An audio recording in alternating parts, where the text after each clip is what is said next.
Setelah menonton video ini, jika kamu merasa video ini bermanfaat, boleh dong klik tombol subscribe dan like video ini. Terima kasih. Assalamualaikum warahmatullahi wabarakatuh. Kembali lagi dengan biologi edukasi. Kali ini biologi edukasi akan membahas mengenai struktur dan fungsi dari organela yang namanya mitokondria. Sebelumnya kita sudah membahas mengenai evolusi dari sel prokariotik, fotosintesis dan non-fotosintesis yang berhubungan sama mitokondria dan kloroplas. Nah, kali ini kita akan membahas sedikit mengenai struktur dan fungsi dari mitokondria yang ada di dalam sel eukariotik. Kita tahu bahwa mitokondria itu adalah salah satu dari organela yang terdapat di bagian sel eukariotik.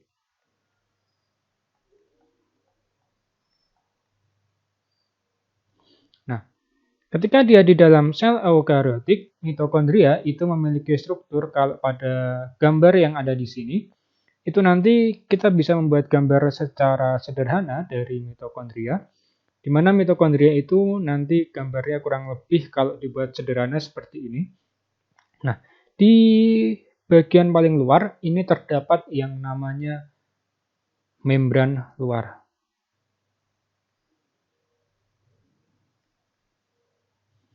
Kemudian di bagian tengah ini ada yang namanya yang dinamakan dengan ruang antar membran.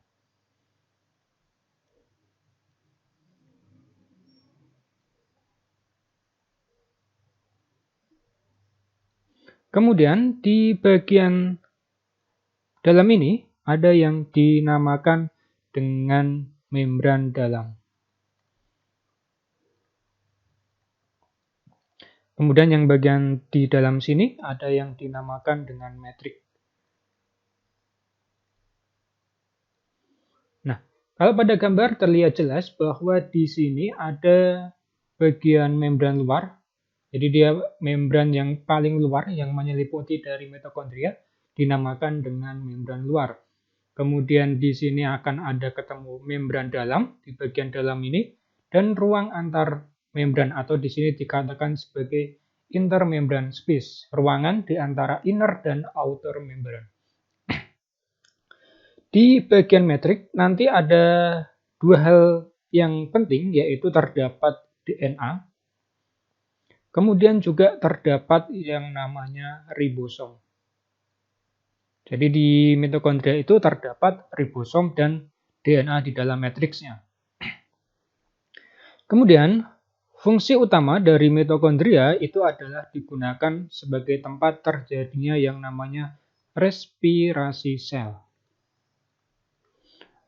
Nah, respirasi sel ini nanti dia digunakan untuk menghasilkan yang namanya ATP, adenosin trifosfat.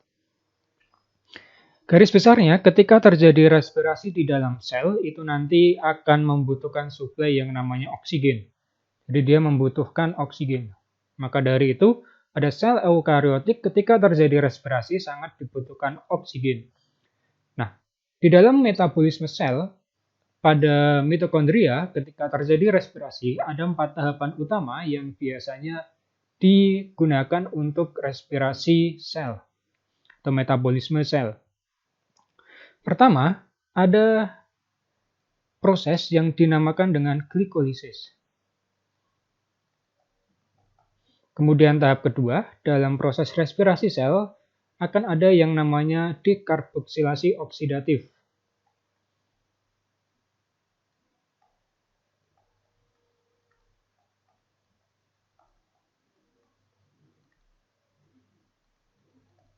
Atau kadang disingkat dengan istilah DO.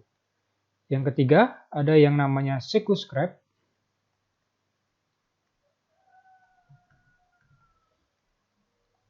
Kemudian tahap terakhir dinamakan dengan rantai transport elektron. Rantai transport elektron, saya singkat RTE. Ini adalah garis besar dalam proses terjadinya respirasi sel, tapi ini akan dibahas lebih rinci di metabolisme sel, jadi tidak dibahas di bagian fisiologi hewan. Nah, dalam RTE ini, sebetulnya dari glikolisis, kemudian dari DO, kemudian dari siklus Krebs, semuanya mengarah ke rantai transport elektron. Di mana ketika RTE terjadi, itu nanti dia akan membutuhkan asupan atau suplai yang namanya NADH. Kemudian dia juga membutuhkan yang namanya FADH2. FADH2. Jadi ada dua hal terpenting yang dibutuhkan ketika masuk ke RTE, di mana FADH2 dan NADH2 ini nanti akan digunakan dalam proses pembentukan yang namanya ATP. Nah, kalau dilihat pada gambar ini, di sini ada DNA, kemudian ada ribosom yang ada di dalam metrik, kemudian ada kristai. Nah, kristai ini, yang namanya kristai itu adalah lekukan. Lekukan apa? Lekukan yang ada pada membran dalam dari mitokondria itu yang nanti digunakan maaf ini salah ya. Tulisannya salah. Lekukan dari membran dalam, di mana lekukan ini bertujuan untuk memperluas permukaan.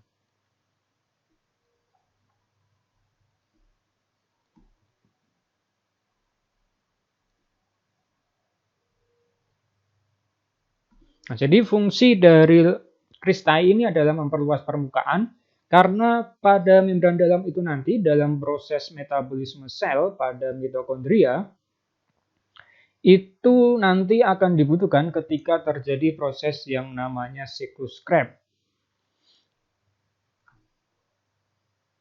Mohon maaf, salah ya, bukan siklus Krebs. Kita coba lihat di sini ada 4. Glikolisis itu terjadinya adalah di sitoplasma, lokasinya ya. DO itu nanti terjadinya di membran luar dari mitokondria.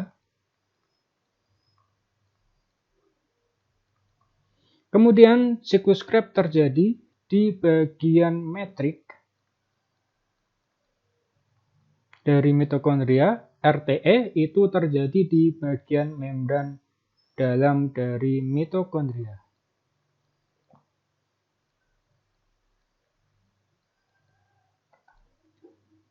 Nah, jadi itu adalah beberapa hal terkait struktur dan fungsi dari mitokondria. Jika nanti ada pertanyaan, silahkan bisa ditanyakan di kolom komentar. Untuk terkait metabolisme sel dari mitokondria, pembentukan ATP, itu nanti akan dijelaskan di lain kesempatan. Sampai jumpa pada materi-materi berikutnya di Biologi Edukasi. Wassalamualaikum warahmatullahi wabarakatuh.